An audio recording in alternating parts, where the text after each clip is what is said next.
اللہ الرحمن الرحیم۔ وہ قرآن پاک جو اللہ تعالیٰ نے اپنے حبیب پاک صلی اللہ علیہ وسلم پر 23 سال کے عرصے میں حضرت جبرائیل علیہ السلام کے ذریعے سے نازل فرمایا تھا، وہ قرآن ایک ایسی کتاب ہے کہ جس کے اندر قیامت تک کے لیے آنے والے انسانوں کے لیے ہدایت نامہ ہے۔ قرآن کے بارے میں ہمارے اندر بہت ساری غلط فہمیاں پائی جاتی ہے۔ بعض لوگ یہ سمجھتے ہیں کہ قرآن وہ کتاب ہے کہ اگر کسی کا دم نہ نکلے اور کسی کا انتقال نہ ہو رہا ہو، کوئی مریض ہو تو اس کے سرہانے پڑھنے کی کتاب ہے۔ کوئی یہ سمجھتا ہے کہ گھر کے اندر نکاح ہے، شادی وادی ہے تو قرآن پڑھنے کی کتاب ہے۔ کوئی یہ سمجھتا ہے کہ کسی کا انتقال ہو جائے تو قرآن پڑھنے کی کتاب ہے، جبکہ در حقیقت قرآن ایک ایسی زندہ جاوید کتاب ہے کہ جو ہر قدم پہ ہماری رہنمائی کرنے کے لیے، ہمیں ہدایت دینے کے لیے، ہمیں ایک راستہ دکھانے کے لیے اللہ نے نازل فرمائی ہے۔ یہ کتاب اللہ نے مردوں کے لیے نہیں نازل فرمائی بلکہ زندہ انسانوں کے لیے نازل کی ہے۔ ہم نے اس کو مردوں کی کتاب بنا دیا ہے۔ ہم نے یہ سمجھ لیا ہے کہ کسی کا انتقال ہو جائے تو سب سے پہلے قرآن پڑھ کے اس پہ بخش دو اور بس چھٹی ہو گئی، بلکہ قرآن تو زندوں کے لیے کتاب ہے۔ یہ وہ کتاب ہے جو زندوں کو زندگی گزارنے کا فلسفہ سمجھاتی ہے، زندگی گزارنے کا طریقہ سمجھاتی ہے۔ اللہ تعالیٰ نے قرآن پاک کو ایسی کتاب بنایا ہے، جب بھی اس امت نے قرآن کو تھاما ہے، اللہ تعالیٰ نے اس کی برکت سے اس کی دنیا بھی بنائی، آخرت بھی بنائی۔ ہمارے بہت سارے مسائل ہوتے ہیں، ہر انسان کے اپنے اپنے مسائل ہوتے ہیں، لیکن ان تمام مسائل کے ساتھ اگر ہم قرآن کے ساتھ اپنا تعلق اور ربط جوڑیں گے تو انشاءاللہ ہمارے بہت سارے مسائل وہ ہیں جو آسانی کے ساتھ اللہ پاک حل فرما دیں گے۔ ایسا نہیں ہے کہ یہ قرآن کسی مخصوص ذات برادری کی کتاب ہے یا کسی مخصوص جماعت کی کتاب ہے یا کسی خاص لوگوں کی کتاب ہے۔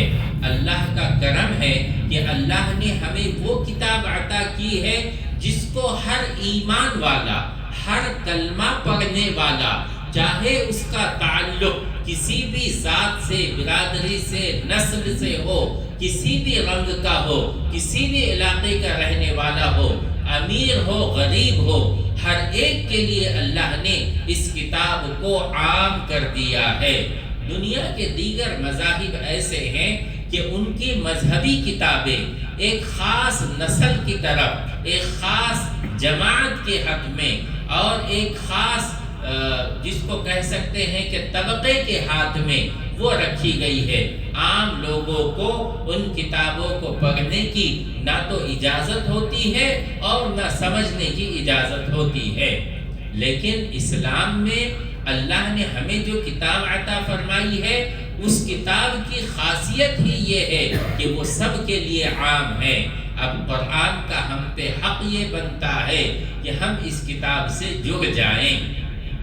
ہم چاہے عمر کے جس مرحلے پہ ہو، کم سے کم ہم اتنا کریں کہ قرآن کو پڑھنا سیکھیں۔ بہت مشکل کام نہیں ہے، بلکہ تھوڑا سا وقت نکالیں گے تو انشاءاللہ آسانی کے ساتھ ہم اس قرآن کو پڑھنا سیکھ لیں گے۔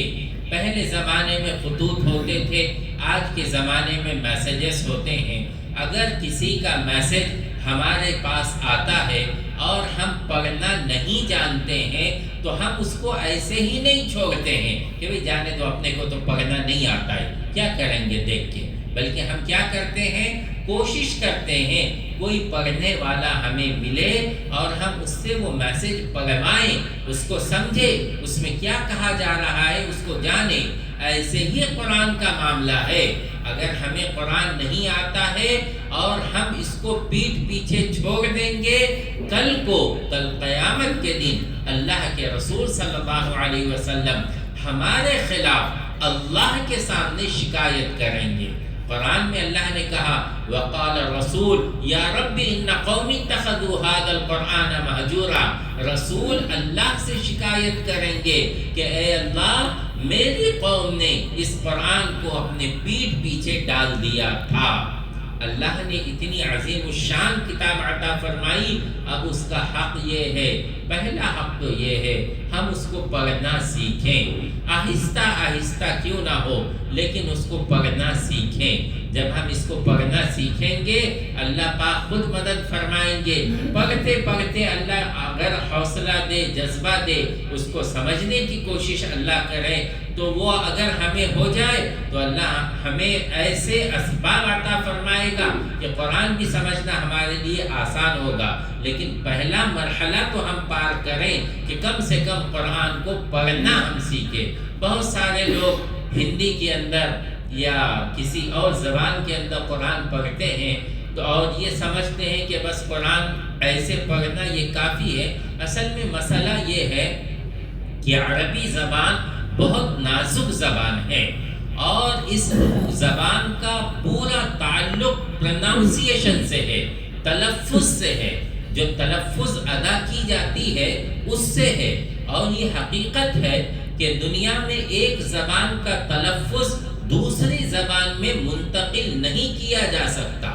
تلفظ جو بولنے کا اسٹائل ہوتا ہے وہ دوسری زبان میں ٹرانسفر نہیں ہوتا۔ مراٹھی کے اندر کئی الفاظ ایسے ہیں کہ آپ اس کو اگر انگلش میں لکھنا چاہو گے تو آپ انگلش میں نہیں لکھ سکتے۔ مراٹھی میں یا ہندی کے اندر جیسے ن ہوتا ہے ن ہوتا ہے، اب دونوں ن اور ن کے لیے انگلش میں این ہی ہے۔ ایسے ہی انگلش کے کچھ ایسے الفاظ ہیں کہ جو دیگر زبانوں میں منتقل نہیں ہوتے ہیں۔ ایسے ہی عربی کی خاصیت یہ ہے کہ اس کا جو تلفظ ہے، اس کی جو ادائیگی ہے، وہ ہر لفظ کی ادائیگی ایک خاص معنی رکھتی ہے، اور جب وہ لفظ اور وہ ادائیگی اگر بدل جائے مطلب بدل جاتا ہے۔ ادائیگی بدل گئی مطلب بدل جاتا، اور جہاں مطلب بدل گیا وہاں معنی بدل گئے تو پھر سارا مسئلہ ہی خراب ہو جاتا ہے۔ مثال کے طور پہ جیسے کہ عام مثال دی جاتی ہے نا، عام سا سورہ ہے، ہم پڑھتے ہیں قل هو اللہ احد، اے نبی جی آپ کہہ دیجئے اللہ ایک ہے۔ یہاں قل ہے، قل، قاف، قاف یہ حلق سے نکالنے کی چیز ہے۔ اب اگر کوئی آدمی عربی نہ پڑھے اور وہ یہ کہے قل هو اللہ احد، اللہ نے کیا کہا؟ قل هو اللہ احد، اے نبی جی آپ کہہ دیجئے اللہ ایک ہے۔ ہم نے مشق نہیں کی، ہم نے سیکھا نہیں، ہم نے پڑھا قل هو اللہ احد، اب اس کا مطلب ہوتا ہے کھا جاؤ اللہ ایک ہے۔ اب سوچئے کتنا مطلب بدل جائے گا۔ اس کے لیے کچھ وقت نکال کر ہمیں قرآن کو سیکھنا پڑے گا۔ کم سے کم اتنا قرآن تو ہمیں آ جائے، ہماری نماز درست ہو اور روزانہ 2-4 رکوع ہم اپنے گھر میں، اپنے آفس میں، اپنے کاروبار میں پڑھ سکے۔ برکت کی تلاش میں تو سبھی رہتے ہیں، رحمت کی تلاش میں سبھی رہتے ہیں، نورانیت کی تلاش میں سبھی رہتے ہیں، لیکن وہ کتاب جو برکتوں کا سبب ہے، جو وہ کتاب جو شفا ہے، جو رحمت کے نزول کا سبب ہے، اس کتاب کی طرف ہم ویسی توجہ نہیں کرتے جیسے کہ کرنی چاہیے۔ رمضان کا مبارک مہینہ ہے، ہم ارادہ کریں کہ انشاءاللہ ہم قرآن کو سیکھیں گے، پڑھنا سیکھیں گے، اور جب پڑھتے پڑھتے اچھے پڑھنے لگیں گے تو آہستہ آہستہ اس کو سمجھنے کی کوشش کریں گے۔ پورے رمضان بھر میں قرآن پاک کا ایک عام مفہوم، کچھ آیتوں کا خلاصہ، جو کچھ ہم نے سنا، یہ ہماری ذاتی رائے نہیں تھی، اس لیے کہ قرآن ایک ایسی کتاب ہے اس میں ذاتی رائے دینے کے لیے کوئی گنجائش نہیں ہے، بلکہ اس کی تفسیر خود اللہ کے رسول صلی اللہ علیہ وسلم نے فرمائی، صحابہ کرام سے منقول ہے، امت کے جو اکابر علماء ہیں انہوں نے اپنی کتابوں میں اس کی تفصیل لکھ رکھی ہے۔ انہی میں سے کچھ باتیں آپ لوگوں کے سامنے پیش کی گئی تھی۔ کہنے والا سننے والوں سے زیادہ محتاج ہوتا ہے، ایسا نہیں ہے کہ ہم آپ کو سمجھاتے ہیں تو ساری باتوں پہ ہمارا عمل ہوتا ہے، ہم بھی آپ ہی کی طرح انسان ہیں، لیکن اللہ نے کہا وَذَكِّرْ فَإِنَّ الذِّكْرَىٰ تَنفَعُ الْمُؤْمِنِينَ، مذاکرہ کرتے رہیے، آپس میں ایک دوسرے کو بتاتے رہیے، یہ بتانا ہمیں فائدہ دیتا ہے، ہمارے اندر بھی عمل کرنے کا جذبہ پیدا ہوتا ہے۔ تو جو کچھ کہا گیا سنا گیا، اللہ سے دعا ہے اللہ تعالیٰ اس کو قبول فرمائے، اور ہم سے اگر اس کہنے سننے کے اندر کوئی غلطی کوتاہی ہوئی تو اللہ اپنے فضل سے معاف فرمائے۔